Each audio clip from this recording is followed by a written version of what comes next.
Okay, I want to say something about nice guys today, and here's it. Nice guys are losing in bed, and the painful part is they have no idea why. They're doing everything they were told to do. They're being considerate, they're being attentive, they're asking what she needs, they're being patient and kind and respectful, and she is lying there completely unmoved, and the reason has everything to do with the fact that they've completely misread what a woman's body is actually responding to. The well-meaning advice they've collected over decades pointed them in the wrong direction, and they followed it faithfully, all the way into a dead bedroom. So today I'm telling you the truth. I'm Valerie's sex therapist, and what I'm sharing today comes from years of sitting across from women and listening to what they actually fantasize about. What actually makes their body respond? What they think about when they're alone? What they wish their partner understood about them but can never figure out how to say? You see, there are 5 fantasy archetypes that drive female sexual desire. 5 specific types of men that a woman's mind and body respond to at a deep, almost involuntary level. And once you understand these 5, you're going to stop guessing. You're going to stop being the nice guy who tries harder and gets less. And you're going to start being the man who actually understands what she's responding to. Stay with me, okay? Before I get into the 5, I need to give you one thing that makes all of this make sense. Without it, you'll know the archetypes and still get it wrong. For men, sexual arousal is essentially one thing.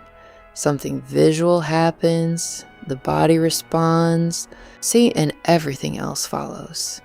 It's fast, it's physical, and it's almost automatic. That's just how men are built. For women, it's 3 things happening at the same time. There's a psychological layer, how she sees herself and what she believes about sex and about her own desirability. There's a physiological layer, what her body is actually feeling and responding to. And there's a cognitive layer, the rational part of her brain that is always running in the background, always processing whether this makes sense, whether she's safe, whether this person is worth opening up to. Now here's why that matters. For a woman to be genuinely fully aroused, body completely in it, mind not quietly somewhere else, all 3 of those layers have to be engaged at the same time, and the way you engage them is different for every woman. But the door, the entry point, is almost always the fantasy archetype she's wired to respond to. So when I walk you through these 5 archetypes, understand that you're learning the specific key that unlocks a woman's full desire, the thing that starts the engine. And if you've been trying to start the engine from the wrong end your whole life, today that changes. All right, let's get into it. So let's start with what I call the powerful billionaire archetype. And I want to be clear right away. The money is a symbol, not the point. Women who respond to this archetype are responding to what the money represents: power, decisiveness, a man who moves through the world like he has never once second-guessed himself. You want to understand what happens in a woman's body when she encounters a man like that? Here's what happens. And the first thing that hits her is cognitive. Her brain registers. This man doesn't need anything. He's not performing for anyone. He already has everything. And the logical conclusion her mind draws from that is, if this man wants me, it's because he genuinely wants me. He chose. And that choice, the idea of being chosen by someone who could have anything, is one of the most powerful things that can happen to a woman's sense of desirability. Then the psychological layer kicks in. And here's the part that the 50 Shades of Grey phenomenon revealed to the entire world. Behind all that power and dominance and decisiveness is a man with a single point of vulnerability, one crack in the armor, and only one woman in the world can reach it. The fantasy is being the woman powerful enough to crack him open. You see, That combination, the decisive dominant man who is somehow emotionally unreachable to everyone except her, is what makes this archetype so viscerally arousing to the women who respond to it. She's the exception, the one. And her body responds to that idea immediately and completely. So if the woman in your life responds to power and decisiveness, if she reads books or watches shows where the dominant, confident man is the one she can't stop talking about, understand what she's actually telling you. She wants to feel chosen by someone who could afford to choose anyone. Start moving through your life like that man, with certainty, not arrogance. She can feel the difference immediately. Now close to the billionaire, but importantly different, there's the high authority figure. The billionaire's power is broad. The high authority figure's power is specific. It's mastery. It's the doctor who knows exactly what he's doing the moment he walks into a room. The warrior who has been tested and survived. The man who is the undisputed best at something, and everyone around him knows it. You see, the fantasy here isn't about the mastery itself. It's about what it means for her to win that man's attention. This man is already a general. He's already at the top of whatever chain he operates in. His attention is valuable. His respect is earned, not given. And when that man, who could dedicate his focus to anything, turns it completely toward her, the message her body receives is overwhelming. She's worth it. She, out of everything he could be paying attention to, is worth this man's complete and devoted focus. And that's the cognitive hook that pulls her in. It makes no logical sense for someone of that authority to abandon their hierarchy for her. And yet he does. The illogic of it, the impossibility of it, is exactly what makes it so consuming for the women who carry this fantasy. The boss and his assistant, the surgeon and his patient, the general and the civilian. You've seen these stories 1,000 times because they keep working, because the fantasy underneath them is real, and it is old, and it lives in women in a way that logic cannot touch. If your woman is drawn to competence, if she finds herself deeply attracted to men who are masters of something, who carry real authority in their world, she's showing you her ignition sequence. Become the most capable version of yourself in whatever your domain is. Own it without apology. And let her feel the weight of your focused attention when you turn it on her. And then there's the one that surprises men the most when I explain it. The beast that is tamed, stay with me. This is the idea of a man who is primal, powerful in a way that is almost beyond human, or in the fantasy versions, literally beyond human. The vampire, the werewolf, the creature that is unstoppable, indestructible, driven by raw force. And this creature, this thing that nothing in the world can stop or contain, submits to one woman. One, I know what you're thinking, that's fiction. What does that have to do with real life? Everything. The fantasy is about what it means to be the woman who tames the untamable thing. Think about what that does to a woman's sense of her own power. The most dangerous, most primal force in existence looks at her, out of everyone in the world, and goes still, becomes hers. That idea reaches into something so deep in female psychology that her body cannot help but respond to it. It's the Edward Cullen fantasy, the Beauty and the Beast fantasy. Underneath all that terrifying power is a creature completely and helplessly undone by her. And here's what that means in real life for real men. Women who respond to this archetype are attracted to primal masculine energy, physical power, competition. A man who moves like something that cannot be easily stopped. And what those women want, underneath all of that, is to be the one thing that makes that man stop voluntarily because he wants to, because she is the exception to everything he is. If the woman in your life is drawn to power at a primal level, if she watches combat sports, if she's fascinated by men who are physically dominant, if she gravitates towards stories of powerful creatures brought low by love, she's telling you what she responds to. Let her see the raw in you, and then let her be the one who reaches the part of you that nothing else can reach. I need to pause here for a second, because this next archetype and the one after it, I can give you the framework here, but the specific, explicit breakdown of how to actually embody these for the woman you're with, how to identify which archetype she's wired for, what to say, what to do, how to move, that conversation has to happen somewhere else. YouTube draws a line, and I respect it, but the real information lives past that line. That somewhere else is Valerie Uncensored, my private newsletter. In there I go all the way. How to read your woman's fantasy archetype from how she responds to you, the specific things you do and say to trigger each one, and the explicit detail this platform won't let me share here. Link is in the description. Join before the next issue goes out. Alright, back to it. Then there's the protector, and this one is the most emotionally layered of all of them.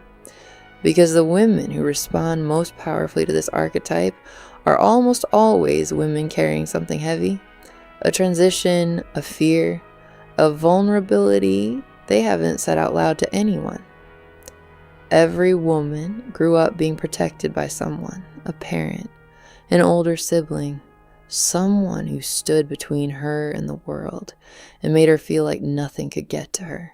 And that feeling, being completely safe in someone else's strength, is one of the most foundational experiences in female psychology.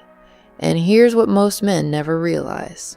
For women who carry that wiring deep, the feeling of safety and the feeling of desire are the same thing. The man who makes her feel completely protected is the man her body opens to completely. Pure involuntary arousal. This is the bodyguard fantasy. The soldier who risks everything to bring her home. The man who puts himself between her and whatever is threatening her, without being asked, without hesitation, without needing to be thanked. It's about the electricity of being with a man whose first and most automatic response is to keep her safe. So if the woman in your life is in a period of vulnerability, navigating something uncertain, or carrying fear she's not sharing, in a season where the ground feels unstable, her protector archetype is almost certainly heightened right now.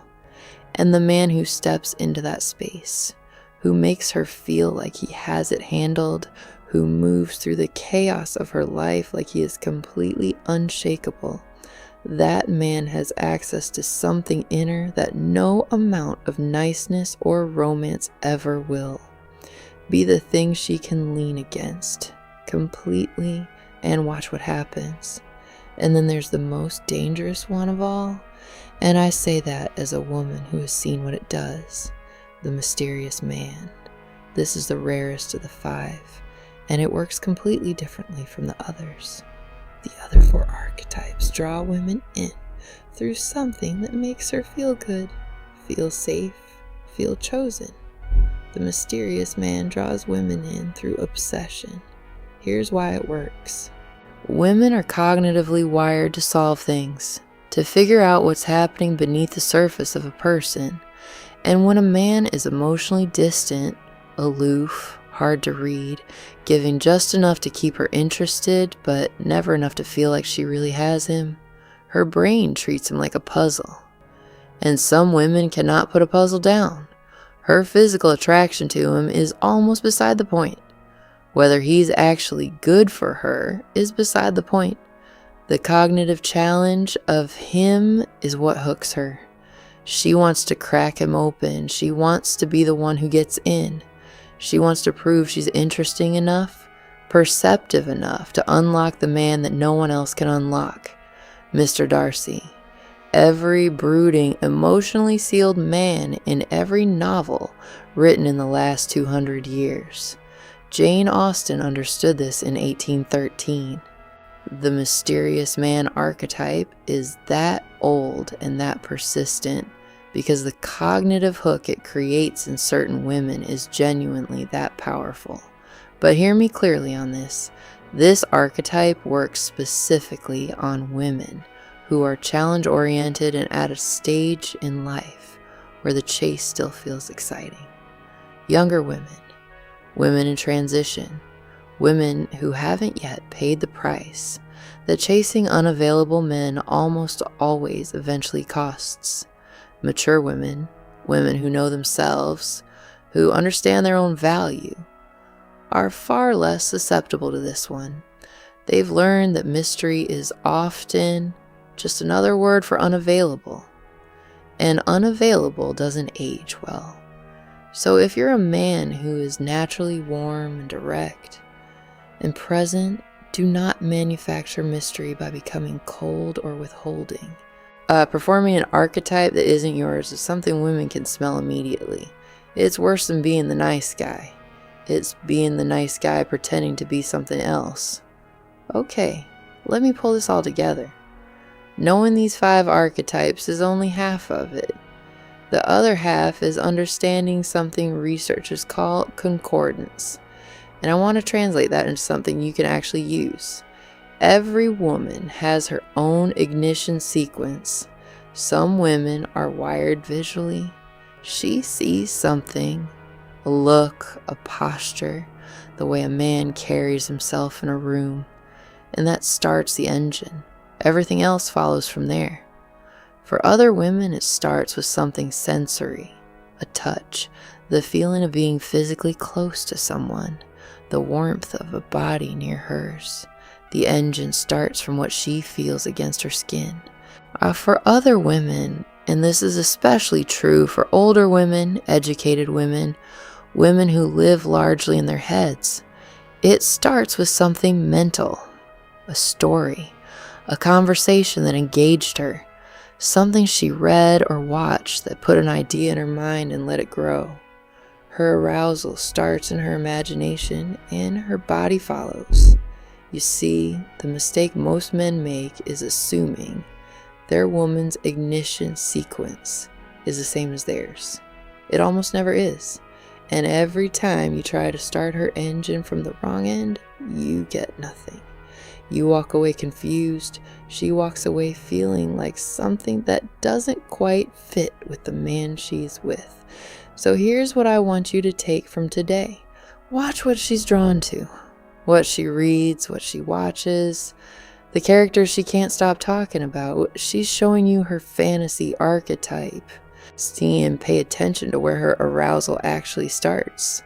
What has to happen first before anything else can happen? That's her ignition sequence. Once you know it, you stop guessing. You stop trying harder at the wrong things. You start doing the one thing that actually moves her. The nice guy fails because he's playing a game he doesn't understand. He's throwing flowers at a woman whose ignition sequence starts with something else entirely.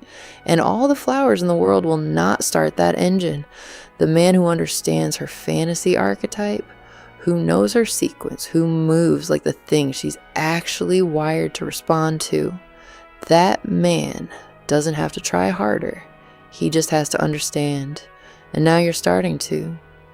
If you want the rest, the explicit detail, the specific how-to for each archetype, how to read your woman and how to use what you find, that's in Valerie Uncensored. Link in the description. Everything I can't say here, I say in there. I'll see you there.